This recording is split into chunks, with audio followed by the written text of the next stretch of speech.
Aray ko po, naberti na si Inday.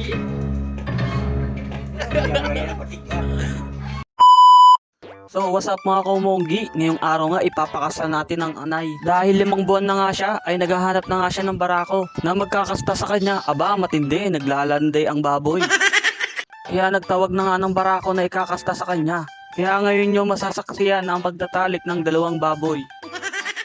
Ang programang ito ay rated SPG. Striktong patnubay at gabay ng magulang ang kailangan. Maaaring may masiselang tema, lengguwahe, karahasan, sexual, horror o droga na hindi angkop sa mga bata. Kaya nung sumampan na nga ang barako, dali-dali tinutok at pinasok ni Kuya Raul para mag-shoot sa daanan. Alam nyo na yon. Dapat aalalayan ang pagpasok para mabuntis agad ang anay dahil 40 days pa nga malalaman kung buntis na ba talaga ito. Dinugo na nga siya dahil first time niya nga nakastahan. Kaya napakaswerte ng barako dahil virgin yung kanyang nakastahan. Sana all. Kaya pinagtulungan na nga nila para matapos na. Kawawa naman ang anay kung pwede kayo kasuhan niyang kinasuhan na kayo ng piggery, pangbababoy, rape at physical injury. Kaya si Kuya Tony ay tinitigisan na. Kaya chinek ni Kuya Cardo kung tayo-tayo na. Kung hindi nyo nga na itatanong, 2,000 nga ang bayad sa barako para makastaan lang ang anay. Sana all binabayaran para kamasta lang.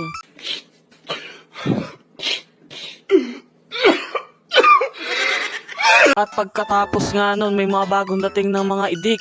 18 silang lahat ipapatining. May mga kapitbahay na nga yung mga unang dating. Hindi biro ang mag-alaga ng baboy dahil malaki pera ang bibitawan mo. Sa idik pa lang ay nagkakahalaga ng 4,200 ang bawat isa. Bibili ka pa nga ng mga feeds para sa kanila. Hindi kanin baboy or mga kangkong ang pinapakain sa mga ito, kundi pure feeds talaga. Bawat baboy 4 na sakong feeds ang uubusin sa loob ng 4 na buwan bago sila ibenta. Kaya hindi biro ang ganansya mo sa mga ito para ka lang din nag-iipon sa alkansya. Masarap sana magnegosyo ng ganito kung may pera ka lang talaga. Not now but soon.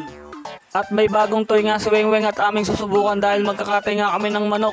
Ito ay isang tirador. Ang bala nga niya ay bulitas at ngayon niya nga lang daw susubukan ito kung makakapatay ba talaga. Dahil in-order niya nga lang ito sa online shop sa halagang 100 pesos. At 10 taon daw siya sa shooting range kaya tatamaan niya daw agad ito sa isang bala na walang mintes. Kaya panoorin nyo kung paano mamaril ang tubong Mindanao.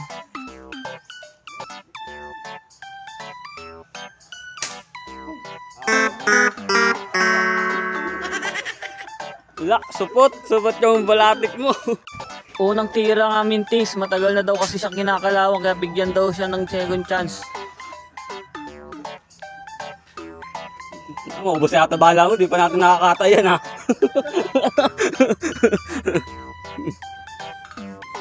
Ano yan, abusayap. MI. Ayan po, abusayap po ng Mindanao. Abusayap ng Sultan Kudarat. Tirador ng manok.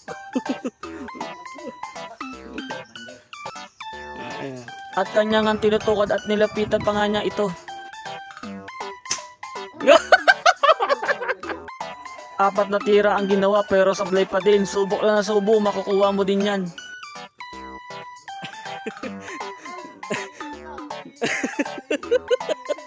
Napapaya ka sa ano sa baril mo